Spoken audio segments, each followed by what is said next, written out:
Y sí, atenti, acá está el lunes.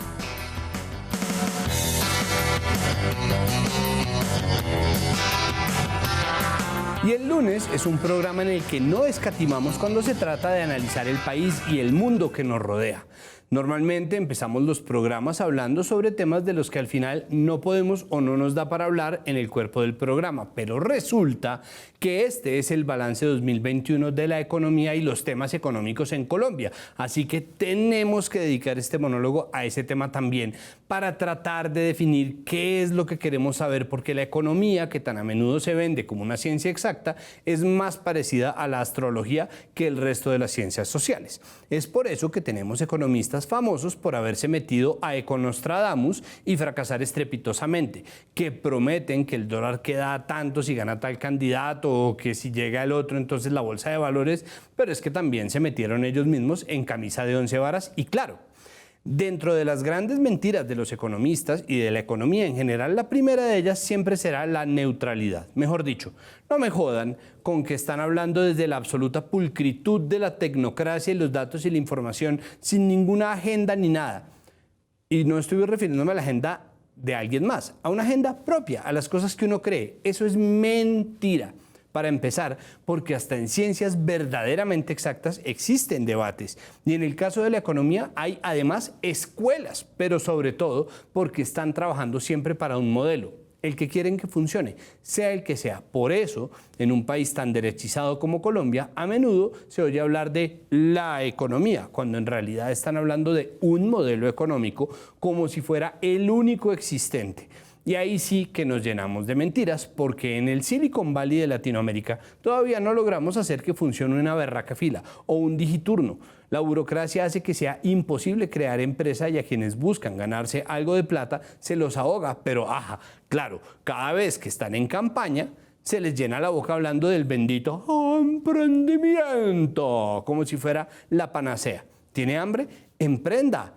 ¿No tiene dónde vivir? Emprenda. Así pueden meter el cuento de que el que es pobre lo es porque quiere, que es la mentira más grande, política, económica, cultural, sobre todo en este país de herederos y terratenientes. Se le puede decir esta mentira a alguien, pero siempre será la mentira más grande de todas.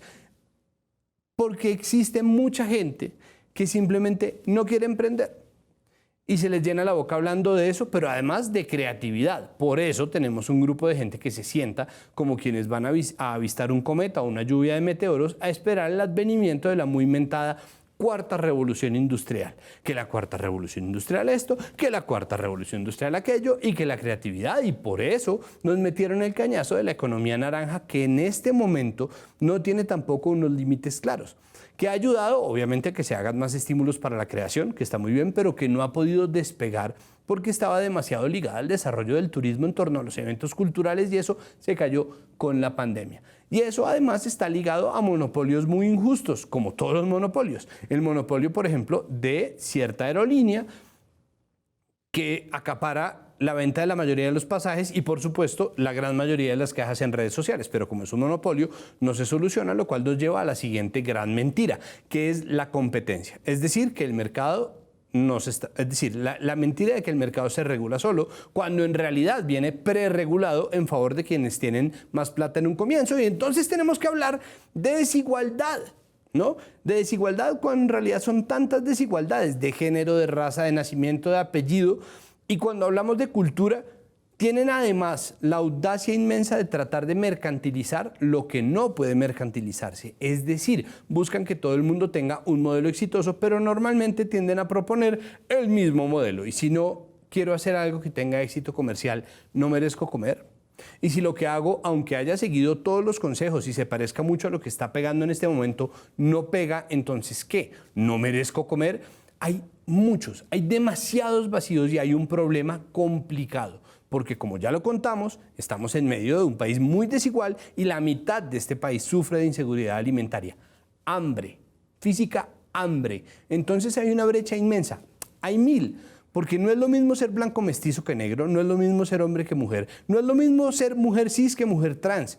Y entonces, mientras los duros de la economía están hablando de commodities, mercado de valores, capitales, emprendimientos, activos o assets, de los índices del petróleo, del Dow Jones, del bendito emprendimiento, pues hay gente que simplemente necesita plata en el bolsillo, en la mano. Y la economía de los economistas en nada se parece a la nuestra de todos los días, salvo en contados casos que se agradecen mucho, y ahí volvemos al terreno de lo esotérico, porque la gente tiene necesidades sencillas, claras y cruciales, solo para encontrarse con respuestas crípticas que no resuelven nada y propuestas que siempre han encontrado una pared. Renta básica, que no la paga nadie. Justicia tributaria, que en Colombia la clase media es y no es, y que entonces ¿a qué te refieres con clase media, chatico? Que si finalmente la gente del último decil es la que está pagando y entonces en eso es el último... Subir el salario mínimo y mejorar las condiciones de contratación, dar seguridad social, no, que porque se daña el empleo. Y el empleo, es que el señor se mueve por caminos misteriosos, y no solo el señor Carrasquilla, que alguna vez siendo ministro de Hacienda y antes de que lo premiaran metiéndolo a la Junta Directiva del Banco de la República, dijo que no sabía cómo solucionar el problema del desempleo. Muy bonito. Entonces, siempre estamos en ese abismo. Sin ir más lejos, yo mismo me siento como un idiota hablando de esto a priori, porque estoy hablando desde muchas zonas de ignorancia, desde mi sentir y desde mi apasionamiento, y claro, a punta de leer y buscar y preparar el programa, pues uno se va haciendo una idea, pero será fácil encontrar los vacíos en mi discurso. Yo lo sé, y yo no pretendo ser un experto, pero sí exigir que se cierre un poco ese abismo gigantesco, porque la gente necesita saber ¿qué va a hacer de su vida si finalmente todo está parado en la berraca economía? Pero entonces la información también entra en un monopolio, está monopolizada, y recordemos, alumnos y alumnas, que los monopolios son malos, son perjudiciales, pero esto está hecho para contener cualquier aspiración a un cambio verdadero, o al menos esa es la idea que yo tengo, mi teoría conspirativa, y que cualquier propuesta que se haga, que se salga de lo convencional, suele ser tratada como la mayor bobería, y no dudo que haya muchas boberías conociendo a nuestros candidatos y políticos y sabiendo que precisamente son esos entornos de privilegio y entornos de desinformación los que más propician el populismo y la demagogia de quienes luego se van a ver con obstáculos que los van a dejar como unos mentirosos, que es lo que son en realidad. Pero tampoco es verdad que nada sea posible. No puede ser verdad. Y sí, es verdad en cambio que se necesita mucha voluntad política, pero necesitamos un cambio, porque tenemos que dejar de soltarle todo a la autoayuda y a la creencia absurda en la competencia a ultranza y en el pensamiento positivo, que es la principal enemiga de la competitividad verdadera. Es esa idea la que nos llena de lavadores de dólares y de dineros sucios, de corrupción, o de dineros que una vez se lavan y dejan de ser rastreables porque pertenecen a los que ganaron, y por eso los que perdimos estamos viendo cómo suben cada tanto influencers, pirámides, reggaetoneros que se parecen demasiado a otros reggaetoneros, contratistas fantasmas, uniones temporales y despejadores de tierra, especuladores a final de cuentas, que solamente están ahí para contarle a los medios, todos ellos propiedad de los gigantes y mega ricos, cómo es que el pobre es pobre porque quiere, mientras todo el mundo se lava las manos. Y no sabemos si plata hay, si no hay, si nos están vendiendo quimeras o no, si se puede o no bajar los impuestos, a quién además, que siempre lo prometen y nunca lo cumplen, que si las cosas cuestan lo que valen y que para cuándo la plata hay, en fin. Entiendo que se le pueda tener tirria a la economía y son muchas las cosas que yo mismo no entiendo, pero al tiempo es muy importante que se hable de este tema, y por eso quisimos hacer este especial, un balance del año 2021 en temas económicos para ver qué pasó y cómo nos afecta, a ver si lo logramos entender un poquito. Ya volvemos el lunes.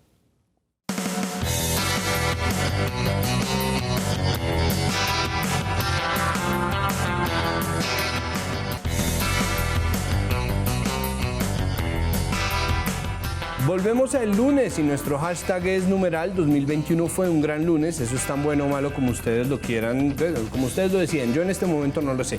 Solo sé que estamos haciendo nuestros balances del 2021 con algunas proyecciones para el 2022 y vamos a hacer nuestro balance en temas económicos en Colombia.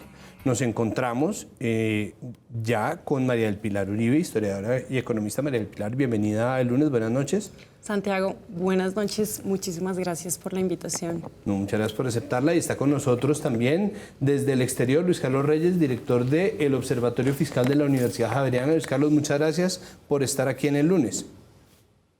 Hola Santiago, muchas gracias por invitarme, un gusto estar con ustedes. Bueno, yo... Hola Piti. Hola Luis Carlos, un placer verte de nuevo. Perdón, yo aquí interrumpiendo el colegaje, pero bueno, no importa.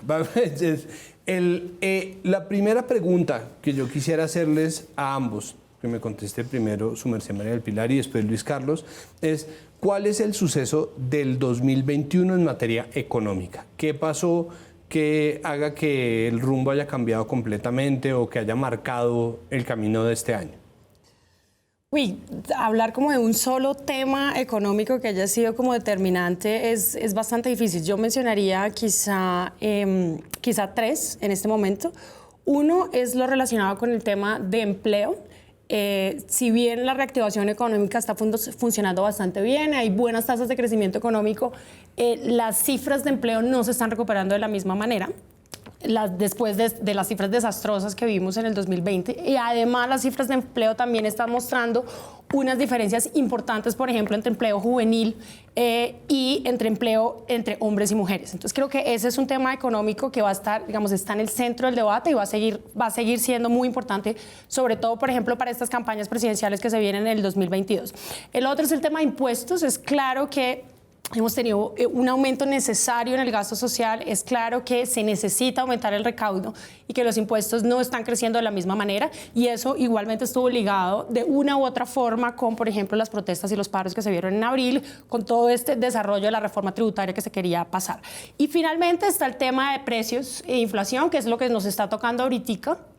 Bien como consecuencia de aspectos internos como aspectos externos, estamos teniendo un aumento en el nivel de precios muy superior a lo que habíamos observado en los últimos años o en la última década, y pues claramente eso va a ser también otro tema determinante para el 2022. ¿Cuáles son los aspectos internos y los aspectos externos que influyen en la inflación como está actualmente? Pues digamos, en temas de aspectos externos, por ejemplo, hay variables claves como, por ejemplo, precios de insumos o precios de bienes importados que claramente entran a la canasta básica y van a determinar este aumento en el precio. Y pues por el otro está temas, choques internos como cualquier tipo de factor que pueda afectar la oferta o, digamos, ¿cómo lo puedo explicar? Como la oferta y se me fue la palabra. Sí, que pueda generar escasez, más bien, que pueda generar escasez de algunos alimentos. Entonces, por ejemplo, cualquier tipo de bloqueos permanentes que no lleven suministros de una ciudad a otra o que no lleven de mercados rurales a mercados urbanos, por ejemplo, todo eso puede estar determinando precios que son muy importantes, que pesan mucho dentro de la canasta. Hay que recordar acá que esto es una canasta básica de consumo de hogares, así es como se está estimando el índice de precio al consumidor, que es la inflación, que al mismo tiempo va a determinar también cambios en el salario mínimo, por ejemplo, que se están discutiendo en este momento. Y dentro de esta canasta básica están alimentos, están temas de transporte, y dentro de los alimentos hay bienes importados y bienes locales. Entonces, cualquier cosa que genere escasez en la oferta de estos bienes, tanto locales como de lo que se está importando, pues va a tener un efecto importante. Ok, Luis Carlos, ¿cuáles son sus temas del año? ¿Cuáles son los hitos? Me parece que una cosa que no habíamos visto en la historia reciente es lo que pasó con la reforma tributaria de Carrasquilla este año, y eso es importante en términos de lo que se conoce como economía política, ¿sí? La forma en la que interactúan las dinámicas políticas del país con el manejo económico que se le da es en últimas fundamental para pensar como país y como democracia dónde vamos a estar de aquí a 10, a 20, a 30 años. Y este año vimos algo que no se veía hace mucho rato y que ha sido históricamente, no solo en Colombia, sino en otros países, la base de grandes transformaciones económicas. Y me refiero a que un movimiento popular que viene desde las raíces de la sociedad haya tumbado una reforma tributaria. Si nos acordamos, por ejemplo, durante el gobierno anterior nos pusieron 3 puntos más de IVA y eso pasó completamente o casi que de agache. Pues sí, hubo algunas notas, algunas columnas airadas, pero yo creo que el hecho de que hayamos visto una movilización popular, no solo en ciudades grandes, no solo medianas, sino incluso en pequeñas ciudades del país, diciéndole al gobierno nacional, no, espere, tenemos una serie de opiniones acerca de esa reforma tributaria y no nos gusta por esto, esto y esto, creo que empieza a cambiar unas dinámicas que, como decía, en los años siguientes van a influenciar qué decisiones de política económica se toman y yo veo esto como algo positivo en la medida en que tengamos un pueblo, una ciudadanía que está interesada en participar y en exigir políticas económicas que tengan pues una mayor favorabilidad hacia las clases populares, pues creo que estamos cambiando la manera en que se ha venido manejando la política económica del país y yo creo que aunque eso puede inquietar a algunos, la verdad augura bastante bien. Pero una pregunta ahí, Luis Carlos, y es, esa reforma tributaria se echó para atrás, pero al cabo de unos meses y tras la fatiga general con el paro, lo que se hizo fue pasar otra a pupitrazo con un nuevo ministro de Hacienda y pues Luis Carlos, ¿qué pasó? ¿Esa reforma era mejor, era peor?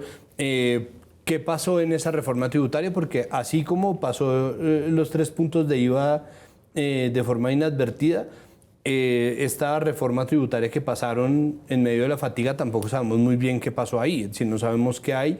Entonces estoy de acuerdo con usted, pero me gustaría saber si entonces no fue para peor.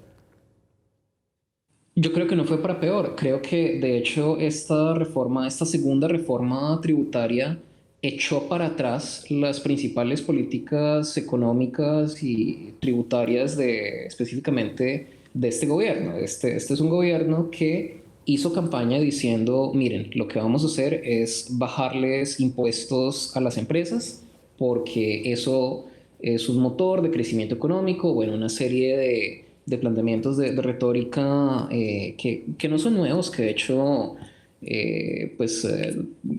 algunas modas nos llegan tarde. Estamos hablando de un discurso que se manejó muchísimo tanto en Estados Unidos como en el Reino Unido en los años 80, diciendo, mire, usted recorte los impuestos a las empresas y esto va a dinamizar la economía de una manera impresionante. Y eso se hizo con la reforma.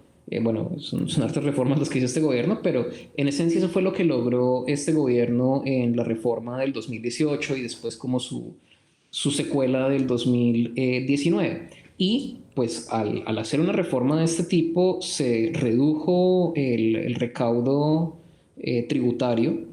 Al reducirse ese recaudo tributario, la plata tenía que salir de otro lado y pues apelando en parte a la justificación real de la pandemia, lo que el gobierno quería hacer era recaudar esa plata que les había recortado a las empresas de más impuestos a los consumidores y a los trabajadores. Y lo que hizo el paro nacional fue decir, no, un momento, estamos en la peor crisis económica de la historia del país, por lo menos hasta donde tenemos registros económicos a los cuales les podamos creer. Y pues más impuestos a los consumidores y a los asalariados no es el momento para hacerlo. ¿Qué hizo el gobierno en esta reforma tributaria, esta segunda reforma tributaria que sí pasó? Pues lo que hizo fue subir impuestos a las empresas. No fue exactamente un reversazo, porque pues en los detalles, en la minucia, pero lo cierto es que se les subió a las empresas un monto bastante comparable al que se les había bajado a principios del gobierno de Duque. Entonces, el hecho de que una manifestación popular le haya puesto freno a esta política, a esta panacea, a esta receta de crecimiento económico, bueno, primero es supremamente interesante, independientemente de si uno está de acuerdo o no con que la política se hubiera echado para atrás. Pero además diría que es en efecto positiva. Creo que no era el momento de ponerle más impuestos a los consumidores y a los trabajadores cuando veníamos de haberle recortado una cantidad sustancial al capital. Entonces, creo que esta segunda reforma, para responder Santiago a su pregunta y redondeando, no es lo mismo que, o sea, no es que se reempacó lo que ya había propuesto Carrasquilla. Es una reforma sustancialmente diferente y podemos tener un debate sobre los méritos de lo que se hizo. Al gobierno claramente le gustaba menos que lo que planteó inicialmente, pero creo que es una reforma que en efecto cumplió en cuanto a que respondía a las principales críticas que se le hacían desde los distintos sectores que tumbaron la primera reforma. Perfecto. Ahí, María del Pilar, me surge una pregunta que es, ¿será que estaremos encaminados por fin a tener una reforma tributaria estructural? Es decir, ¿será que eso es posible en Colombia? Porque es que todos los presidentes en campaña han prometido una reforma tributaria estructural. Obvio, con una economía tan inestable, porque dinámica es un piropo, ¿no? Tan absolutamente inestable, es muy difícil predecir qué va a pasar, es muy difícil saber dónde está, pero sí sabemos que la desigualdad sigue creciendo con una curva similar, que es una curva que no tiene barriga, sino al contrario, ¿no? Que genera una desigualdad inmensa, incluso en el último 10% de la medición. Y esa es gente que todavía no está pagando los impuestos que debería. Exactamente. Y encima de todo tuvimos la revelación de los Pandora Papers. Entonces, ¿será que algún día o existe alguna medición que nos permita pensar en justicia tributaria en Colombia? Pues es difícil, digamos, acá saber si algún día yo puedo ser un poco positivo, pero yo discrepo un poco con Luis Carlos en este sentido. Yo sí creo que este era un momento muy importante para impulsar, de hecho, una reforma tributaria estructural. Y eso es algo que con Luis Carlos lo hemos hablado varias veces. Yo siento que esta reforma en particular, la que al final terminó pasando, es una reforma de muy corto plazo que responde a problemas muy temporales y que al final va a acumular una cantidad de problemas que para el siguiente gobierno, digamos, resolverlos va a ser cada vez más difícil. Por un lado, lo que dice Luis Carlos, sí, digamos, esta reforma tributaria sí cae completamente sobre las empresas, pero esto genera una mayor dependencia del sistema tributario en recaudo empresarial, lo que no es recomendado, que ya era suficientemente alto y ahorita sube, bueno, se había bajado un poco y bueno, subió. ¿Por qué no es recomendado? Pues porque, digamos, al final el tema del recaudo debe basarse principalmente en las personas naturales, que son, digamos, como esta base, o sea, el recaudo puede subir, bien sea porque suben las tasas o porque aumenta la base. Y en ese caso, digamos, nosotros tenemos el recaudo, el gran peso de los impuestos está cayendo sobre las empresas, que al final se puede transformar en mayores precios y afectar a todos los consumidores por igual y de una manera regresiva, si uno lo quiere pensar así. ¿Qué pasa con las personas naturales? Dentro de estas personas naturales también hay una discusión inmensa porque el sistema es altamente regresivo en este momento. La reforma inicial tenía cosas buenas y cosas malas y yo siento que a veces se mete todo en un mismo paquete y eso no está bien, pero puede ser un tema de comunicación en algún punto. Por un lado, dentro de las personas naturales, la distribución no está bien. Hay un 1% que no está pagando, el 1% más rico que no está pagando lo que debe pagar, que además no es a través de sus ingresos laborales, sino que no se está taxando, no se está poniendo impuestos en lo absoluto, en ingresos no laborales, por ejemplo, en temas de dividendos, por ejemplo, en ganancias ocasionales, por ejemplo, en rentas no laborales. La propuesta anterior, si bien las tocaba marginalmente, de alguna manera las tocaba. La que pasó no los toca en lo más mínimo. El tema de impuestos, por ejemplo, sobre pensiones mayores a 8 millones de pesos, que las pensiones es un gasto altamente regresivo en este momento en el país. Estaba en la propuesta anterior, en esta nos está tocando una cantidad de exenciones que se están dando y que son altamente regresivas, obviamente, tampoco se está tocando. Ahora, eso es por el lado de la tasa y ese 1% más alto. La base en Colombia, yo siento que este era el momento también para aumentar. Yo discrepo un poco con Luis Carlos en el sentido de que este no era el momento de tocar a los trabajadores. En Colombia se puede aumentar la base tributaria de una manera proporcional. O sea, no tiene que pagar, obviamente, una persona que gana 3 millones de pesos no tiene que pagar los mismos impuestos que una persona que gana 7, 8, o sea, la tasa. Pero sí podría contribuir de una u otra manera. En este momento, una persona que gana 3 millones de pesos en Colombia no paga impuestos a la renta y podría pagar perfectamente 20.000, 30.000, incluso 20.000, 30.000 pesos al año. Creo que, digamos, se podría, y este era el momento para hacerlo, teniendo en cuenta que, digamos, este esta gente no está ni siquiera en la mitad de la distribución del ingreso, sino mucho más hacia la derecha. Entonces yo creo que en este caso, estos aspectos creo que llevaron a una reforma tributaria que no va a ser estructural, que se viene una peor, porque creo que en este momento hay una conciencia un poco más clara sobre la necesidad de que todos debíamos aportar de una u otra manera, sobre todo los que habían logrado mantener su empleo y habían logrado mantener, digamos, un ingreso medianamente alto, dada la distribución del ingreso en Colombia. De acuerdo con Luis Carlos, por ejemplo, en que lo del IVA estuvo bien tumbarlo, creo que ese es un impuesto altamente regresivo, pero al mismo tiempo es muy difícil de evadir y por eso es lo más fácil que se puede, digamos, que en lo que se puede recargar el aumento en el recaudo. Pero claramente es regresivo y en eso, digamos, estoy de acuerdo en que lo hubieran tumbado. Entonces, claro, pues lo que se viene una reforma tributaria más adelante porque los gastos vienen creciendo de una manera más, digamos, a un ritmo más alto que el recaudo, que las rentas, y esto, de hecho, estas dos curvas se separaron aún más durante la pandemia. El presidente del gobierno que entre va a tener que, pues digamos, lo que se viene es un tema muy pesado porque se viene temas políticos, de economía política, porque implica tocarle el bolsillo a muchas personas que no han querido o que de una u otra manera han logrado, digamos, sacarle el pase a lo que deberían pagar. Ahí hay un tema adicional, Luis Carlos, el Observatorio Fiscal.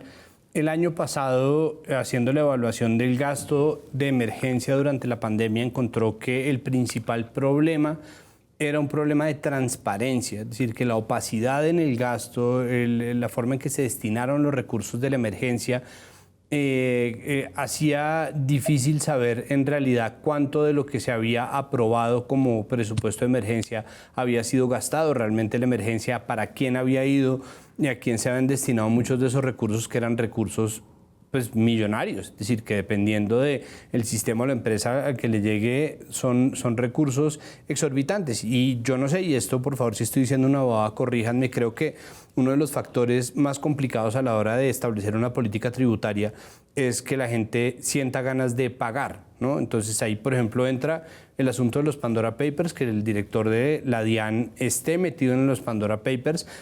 Que logre o no crear una narrativa que lo exonere, eso es otra cosa completamente distinta, pero que esté metido ahí, me parece que eso es un puñal que se le clava a cualquier diálogo que exista entre el gobierno y la gente. Pero además, Luis Carlos, la percepción de que la plata se la roban, ¿no? Porque anunciaron que para 2023 hay, ¿cómo es? 18 peajes más, y la gente lo primero que siente es que se lo van a robar. Entonces, ¿cómo mediar para que ese aumento en el recaudo no solamente se vea y se sienta, sino que además la gente a priori crea que la plata que entrega va a servir para algo, que tiene sentido el impuesto? Claro, Santiago, yo creo que esa es la pregunta fundamental, ¿no? Porque aquí nosotros entre los tres podemos discutir y podemos discrepar todo lo que queramos acerca de si ponerles más impuestos o no los trabajadores, pero lo cierto es que los trabajadores discreparon fuertemente de la intención del gobierno de ponerles más impuestos, y tener esto en cuenta a la hora de plantear una reforma tributaria es lo que va a determinar si es una que nos dure más del par de años que nos suelen durar. Y de acuerdo con que yo creo que los colombianos pueden estar dispuestos a pagar más en impuestos, pero es esa percepción de que no sabemos bien lo que están haciendo con nuestra plata, y la percepción no inventada de que muchas veces esa plata no se destina a los fines para los cuales está originalmente asignada.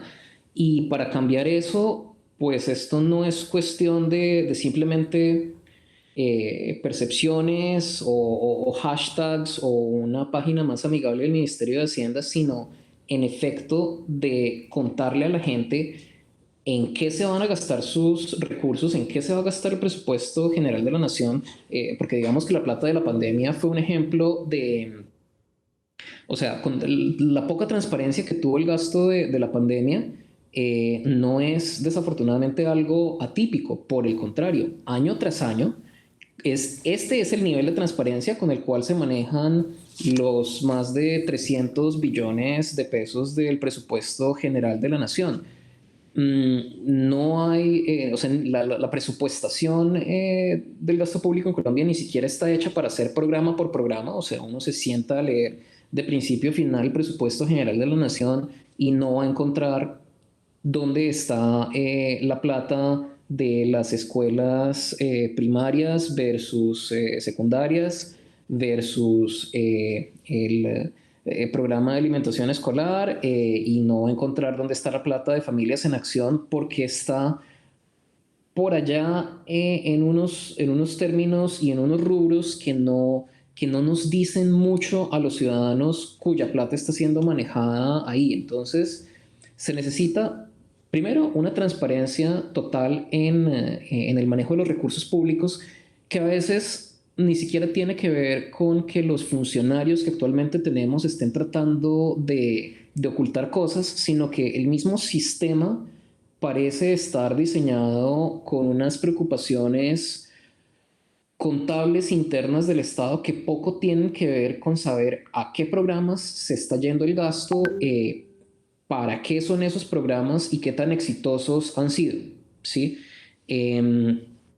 Eh, por otro lado está esta percepción que es cierta de que algunas de las personas con mayor capacidad de pago no están pagando lo que deberían. Sí, el debate de pronto ni siquiera es tanto empresas versus personas naturales, sino qué personas naturales son las que deberían pagar más impuestos. ¿Sí? Listo, no, bajémosles un montón los impuestos a las empresas. Lo que pasa es que la reforma tributaria, por ejemplo, que planteaba inicialmente el gobierno de Duque, era bajarles impuestos a las empresas para ponerles todos esos impuestos en la medida de lo posible a las personas cuyos ingresos provienen del trabajo, no a los dividendos, no a los ingresos provenientes del capital que tienen las personas naturales, sí, en una pequeña medida, pero no era reemplazar, o sea, a veces como que hay la percepción de que lo que toca, de que lo que quieren hacer los que hacen nuestra política económica es quitarles impuestos a las empresas para luego ir y a los accionistas de esas empresas ponerles impuestos a los dividendos. Y generalmente no es eso lo que nos están proponiendo. Nos están proponiendo mantener bajos los impuestos a los dividendos, bajarles los impuestos a las empresas y ponerles esos impuestos a los trabajadores. Sí, hay trabajadores que son, no sé, llamémoslos, si quieren, aristocracia obrera, que deberían pagar más impuestos, y está bien, deberían pagarlos.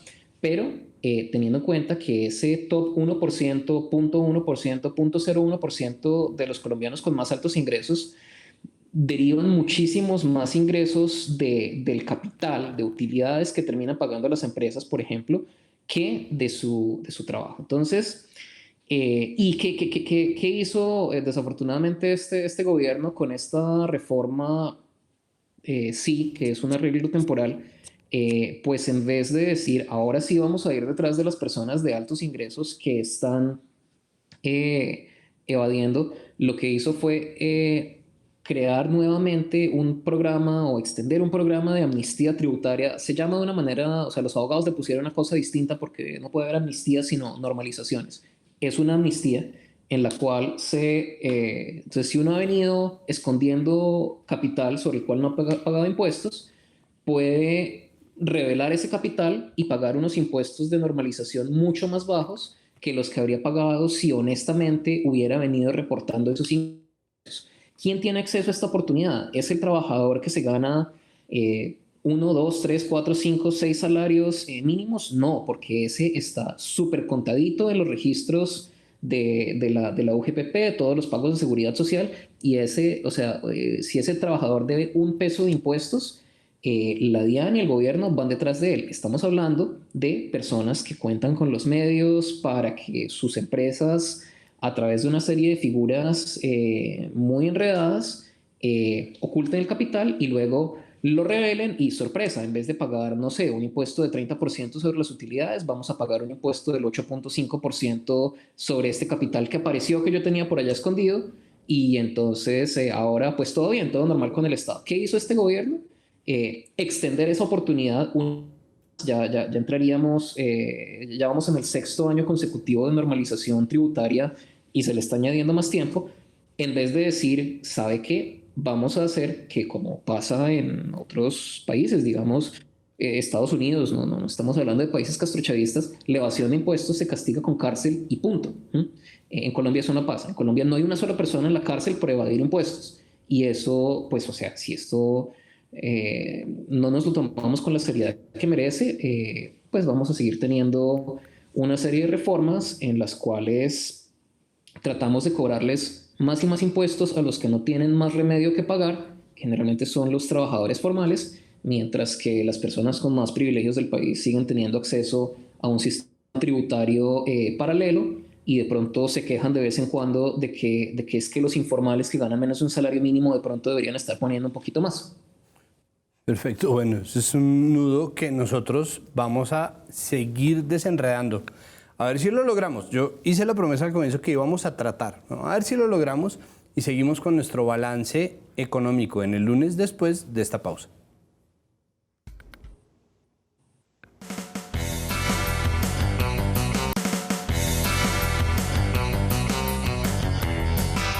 Volvemos a nuestro balance económico 2021 del lunes. Luis Carlos Reyes, director del Observatorio Fiscal de la Universidad Javeriana, nos tiraba un mapa muy complejo sobre una pregunta que creo que nos ataca a diario y es la justicia tributaria. ¿Para qué pagar impuestos? ¿Por qué pagamos quienes están pagando impuestos? Pero también nos ponía un tema sobre la mesa María del Pilar que es fundamental y es el empleo. Porque es que finalmente cuando nosotros estamos hablando de tributación, estamos hablando de las mediciones de ingreso de las personas, de quienes están documentados y no, de quienes tienen un ingreso fijo, estamos omitiendo la gran cantidad de personas que viven en la informalidad y estamos omitiendo que estamos en un gobierno que en algún punto dijo, porque Carrasquilla lo dijo, no sé qué hacer con el problema del empleo, ¿no? Y es una discusión constante. Todo el tiempo están diciendo que no le suben el salario mínimo que porque el empleo, que no ponen prestaciones sociales y que en cambio mejor prestación de servicios porque el empleo, pero el empleo tampoco crece. Entonces, ¿qué hacemos con el empleo? Cuando además ya hicieron este aumento del 10,07% del salario mínimo, lo subieron a más de 1 millón, cosa que hace tiempo estaba pidiendo entonces el empleo. Bueno, en el tema del empleo y en el tema del salario mínimo, yo siento que acá hay un tema importante y es entender, el primer paso es entender cómo funciona o cómo está compuesta la fuerza laboral. Más del 50% de los trabajadores en Colombia trabajan en la informalidad, es decir, no están como contribuyendo, por ejemplo, a seguridad social, y un porcentaje importante de los que trabajan en la formalidad están ganando un salario mínimo. Ahora, el tema de la discusión del salario mínimo, pues acá, digamos, hay un desbalance, siento yo, en el discurso de los empleadores versus en el discurso de los empleados por el tema de los costos no salariales. Y yo creo que ahí hay una brecha muy importante, porque lo que le cuesta a un trabajador, lo que le cuesta contratar a un trabajador, un empleado, es muy, muy distinto a lo que termina recibiendo un empleado. Y eso, obviamente, uno puede pensar que lo que termina recibiendo es muy poco, y es cierto. Y esa es la parte, digamos, parte de esta discusión. Pero el costo, lo que le cuesta a un empleador contratar a un trabajador, precisamente por esos costos salariales son muy altos. Entonces, la brecha, el discurso, estamos hablando que mientras contratar a un trabajador formal vale 1.600.000, el trabajador termina recibiendo 1 millón. Entonces, sería muy distinta la historia si al empleador le costara contratar a un trabajador 1.600.000 y el empleador terminara recibiendo 1.400.000 o 1.350.000, digamos, esta discusión. Entonces, los costos salariales son muy importantes y yo creo que bajar esos costos salariales, la evidencia, digamos, en todos estos aspectos es muy escasa, pero sí se ha mostrado, hay poca evidencia, pero es positiva frente a esto, que reducir estos costos salariales sí puede ayudar a mover trabajadores de la informalidad hacia la formalidad y adicionalmente permitiría que el trabajador formal pudiera recibir en el neto un salario más alto. Ahora, con respecto al salario mínimo, ¿qué es lo que ocurre? Normalmente, digamos, para mantener el poder adquisitivo de los trabajadores, el salario mínimo debe aumentar lo que aumenta la inflación, que en este año, digamos, está superando la meta, van por encima del 5%. Si hay aumentos en la productividad, eso también se debe compensar con aumentos en el salario real, que la productividad ha aumentado este año. Sin embargo, lo que se está viendo es que el incremento en el salario mínimo está muy por encima de la suma entre inflación más productividad. Y la visión muy dramática del tema es que esto va a llevar a muchísimo desempleo. Yo no veo esto de una manera tan dramática, pero siento que si esto se mantiene, si esto se sigue dando de una manera, digamos, constante a lo largo de los años, donde la diferencia es tan alta, sí podría llegar a tener un efecto importante sobre el desempleo. Toca esperar. Ahora bien, mi percepción como estoy leyendo el tema, es que acá no se están pensando mucho en los informales, que es una parte muy importante. En estas negociaciones no se está pensando, ni tampoco se está pensando un poco en la focalización de a dónde está la fuerza laboral más informal o dónde están, digamos, las personas que más necesitan moverse de nuevo al mercado laboral, por ejemplo, mujeres, por ejemplo, jóvenes. Por otro lado, hay un tema y es el tema de la desigualdad. En particular con la desigualdad del ingreso, políticas como que el salario integral tiene que aumentar y tiene que estar atado, por ejemplo, a cambios en el salario mínimo, lo que van a terminar generando es que, de hecho, la desigualdad del ingreso laboral siga aumentando, porque los que tienen salarios integrales, que son personas con ingresos con salarios muy, muy, muy altos, de hecho, están creciendo tienen que crecer y se tienen que ajustar, por ejemplo, a lo que está aumentando el salario mínimo. Mientras que los informales, por ejemplo, se van a ver negativamente afectados frente a una política de esa. Entonces, la solución de aumentar el salario mínimo obviamente beneficia a un pedazo de la población del mercado laboral que está en la formalidad, que está ganando un salario mínimo, beneficia también bastante a aquellos en la cola derecha de la distribución, que son los que están ganando salarios integrales, pero no va a solucionar el problema del empleo. De hecho, lo puede perjudicar. Soy menos dramática frente a esta visión de cuánto va a aumentar el desempleo si el salario mínimo está aumentando tanto por encima. Pero claramente tiene que haber una política de choque de cómo mover trabajadores informales a la formalidad. Y lo que yo veo es que una posibilidad es, de hecho, reducir los costos los costos no salariales de contratar un trabajador. Luis Carlos, ¿qué hacer con el empleo? ¿Existe algo, una brecha que se pueda salvar? ¿Existe alguna fórmula que permita que la gente que está en la informalidad tenga cómo equipararse en esa competencia que finalmente ellos ni participan en la conversación, ni dominan, por ejemplo, las cifras de aumento de los salarios, ni los precios, ni la inflación, ni absolutamente nada? Entonces, ese rezago, ¿cómo ayudar a solventarlo? Bueno, hay que tener en cuenta varias cosas, ¿no? Y una tiene que ver incluso con las limitaciones de esta conversación, de esos más o menos 10 millones de personas que en Colombia ganan menos del salario mínimo, alrededor de 7 millones son cuenta propia. Es decir, no es que tengan un empleador que por debajo de la cuerda les paga menos el salario mínimo, sino que viven en eso que se conoce informalmente como el rebusque, ¿sí? Entonces, claro, las políticas de reducir los costos, concuerdo con María del Pilar, de reducir los costos de contratación, especialmente si se puede mantener el nivel de ingreso que le llega al trabajador, son importantes, pero hay que tener en cuenta que dejaríamos a una proporción importante de esa población que gana menos del salario mínimo todavía por fuera de la conversación. Entonces hay dos tipos de soluciones que uno podría pensar, una a largo plazo y otra a corto plazo.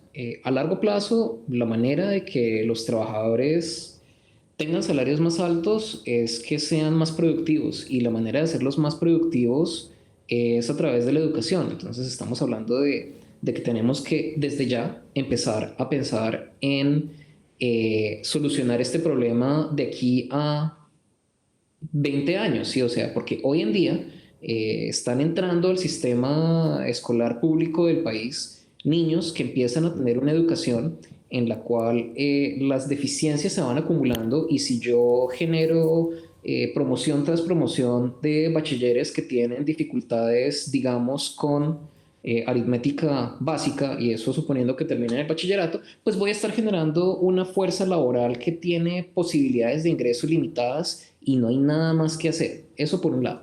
Pero pues no podemos esperarnos, o sea, la gente está esperando soluciones ya y no en 15, no en 20 años. Y creo que algo de lo que no se habla suficiente es del Estado como un empleador potencial. El Estado podría ofrecer garantías de empleo para quien quiera trabajar. Hay muchas cosas que hacer en el país. Hay vías por construir, hay juzgados que están atiborrados de casos y hay abogados desempleados, por poner un ejemplo. Entonces creo que deberíamos empezar a debatir la existencia de estos programas. El Estado puede hacer algunas cosas como reducir costos de contratación, pero también creo que hay campo para pensar en que el Estado genere de manera directa algún tipo de empleo. Pero pues para esto necesitamos una conversación activa acerca de los costos de esto, de en qué queremos poner a trabajar a la gente, porque obviamente no hacer salir a contratar por contratar, pero sí, creo que hay por lo menos un par de cosas en las cuales podríamos pensar. ¿Qué hacer? Yo voy yéndome a niveles más y más bajos, ¿no? Nosotros empezamos en el último 1% y ahora me gustaría hablar, porque es que el problema de inseguridad alimentaria, el problema de hambre que existe en este momento es muy grande. Y existe lo que yo percibo como una brecha que está en todos lados, en la información, en la conversación, en la transparencia, pero además en la dimensión de los negocios entre lo que pasa en las ciudades y lo que está pasando en el campo. El hecho de que nosotros, que antes teníamos una porción de territorio cultivable tan grande destinada a alimentos, ahorita estemos importando un montón de cosas que no hay, ¿no? Nosotros estamos grabando esto en un diciembre en donde se hablaba de escasez de cerveza, de la importación de cebada, de un montón de cosas que antes no pasaban en el país. Me gustaría entender, porque al mismo tiempo que está pasando esto, al mismo tiempo que existen unos monocultivos desatados de caña, de palma, una ganadería extensiva que está corriendo la frontera agraria, y ya otro capítulo es el balance ambiental.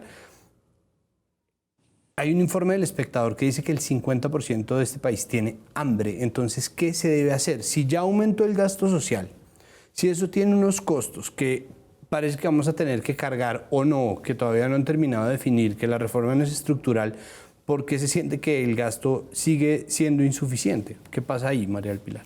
Pues yo creo que puede haber un tema de focalización también.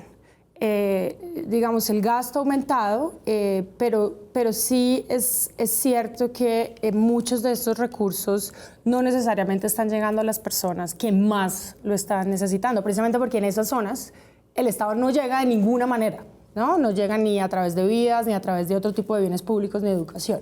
El tema rural, digamos, es importante que lo menciones acá, porque creo que aunque no está en este momento en parte en el centro del debate, sí es algo que por lo menos en el mediano plazo se debe empezar a tocar y se debe empezar a cambiar de una manera también estructural.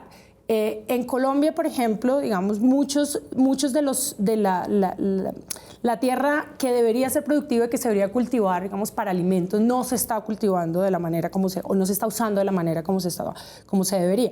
En parte, un poco lo que estamos mencionando de productividad es sencillamente muy difícil porque la tecnología es baja, porque importar insumos es caro, porque sacar estos productos a mercados cercanos es muy difícil, porque no hay vías, pero también porque hay cero incentivos, por ejemplo, para invertir en mejorar la productividad.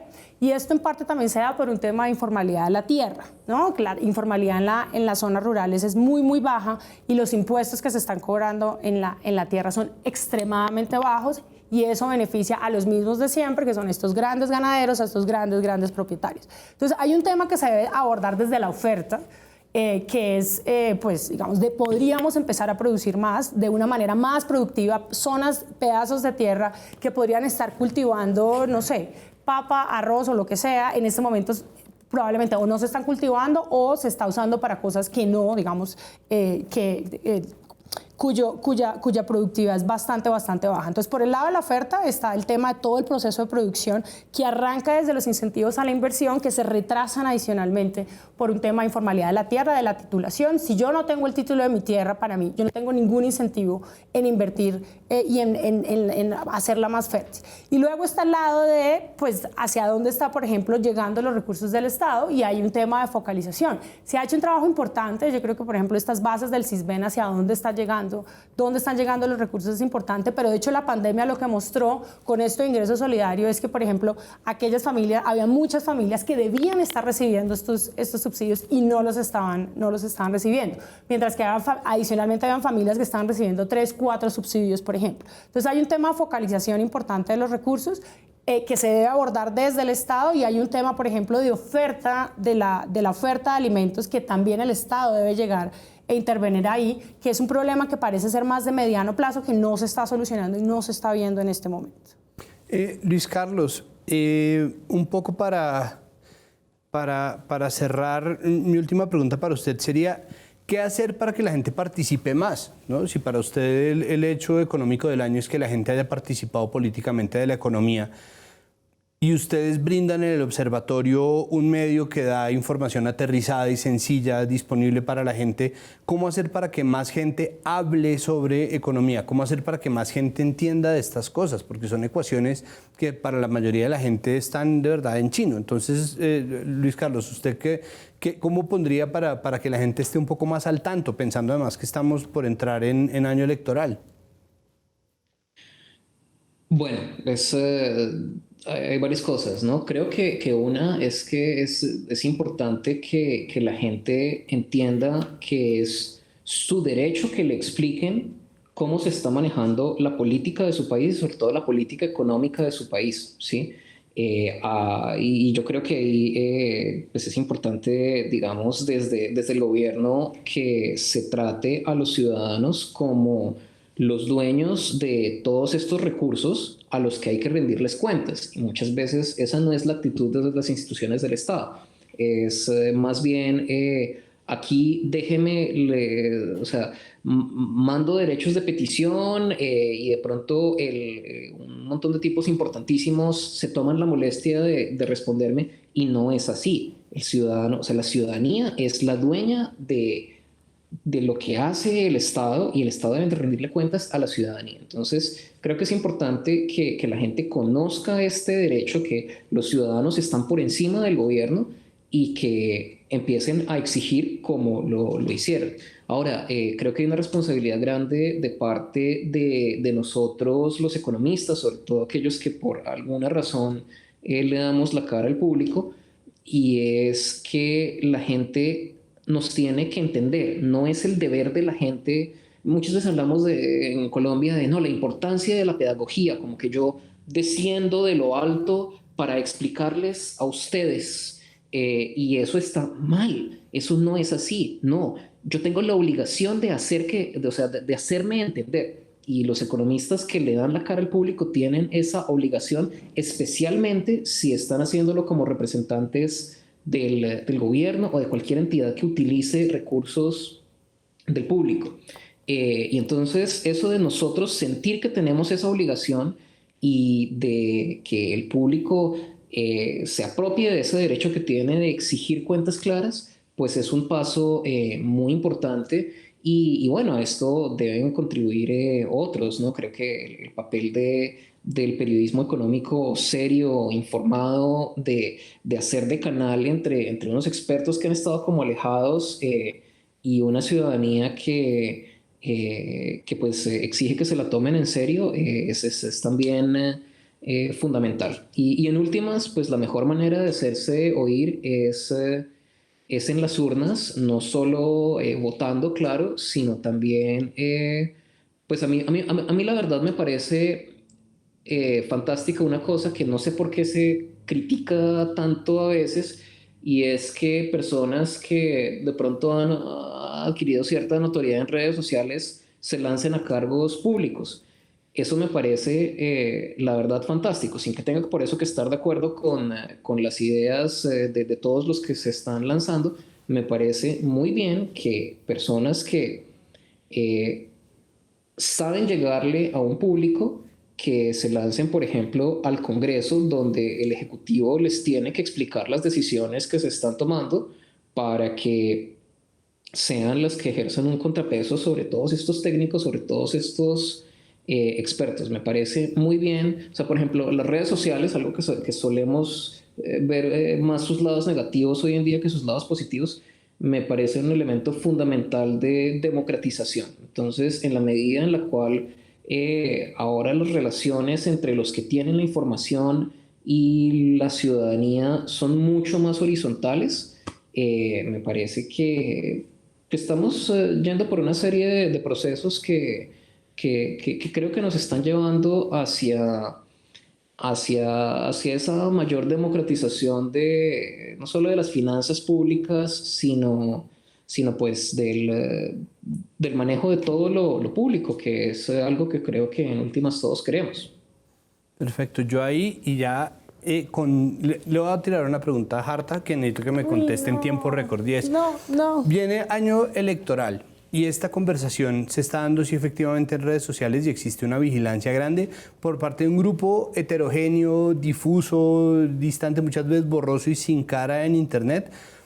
Y hay un tema que surge ahí que yo ya medio lo traje, pero que me gustaría cerrar con eso, y es, ¿está calculado de verdad qué tanto nos quita la corrupción? Porque eso va a ser un tema electoral que tiene una incidencia económica fortísima, y es, ¿sabemos cuánto se echa este país en robos al erario?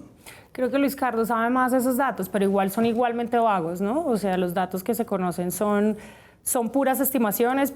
Muchas de las cosas, o sea, obviamente porque es algo que se hace, digamos, de una manera ilegal, pues precisamente por eso la información es muy vaga. Creo que Luis Carlos conoce, yo creo que tú conoces mejor esos datos. Siempre se votan como unas cifras así como 10, 12, pero realmente no, yo no conozco el trabajo que muestre cómo se están calculando esas cifras.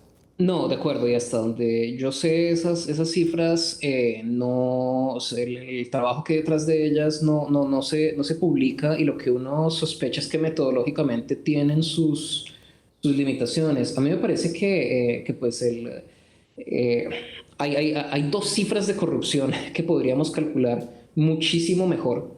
Y por una es la de los recursos que se desperdician o que se roban, y creo que esa la podría sacar mucho mejor la Contraloría. Y otra de los impuestos que se evaden, y esto le correspondería a la DIAN, pero hasta donde yo sé, ninguna de estas dos entidades está haciendo lo que tocaría hacer, que sería lo siguiente. Soy la Contraloría, listo, aquí tengo un universo enorme de cosas que yo puedo auditar. Me voy a ir no detrás de las más sospechosas necesariamente, sino que me voy a ir detrás de una muestra representativa para auditarlas a fondo, ¿sí? O sea, así como yo hago una encuesta de 1000 personas para saber por quién van a votar y obtengo buenos resultados aproximados de cómo van a votar decenas de millones de personas, yo podría coger una muestra representativa de todo el gasto público, pero tiene que ser representativa, estadísticamente representativa. No se vale lo más tentador que es ir detrás de las sospechosas para ser titulares, sino poder medir exactamente con una muestra representativa cuánto se está robando y extrapolar. Que yo sepa, la Contraloría no hace eso. Me gustaría equivocarme y me gustaría conocer entonces los resultados de un estudio así. Y lo mismo debería hacer la DIAN. La DIAN debería tomar una muestra representativa de todos los contribuyentes del país y hacer una auditoría hiper detallada de esa muestra. Pueden ser 1000 contribuyentes, no tiene, o sea, no es pedirle que haga un trabajo milimétrico con todos y cada uno de ellos, pero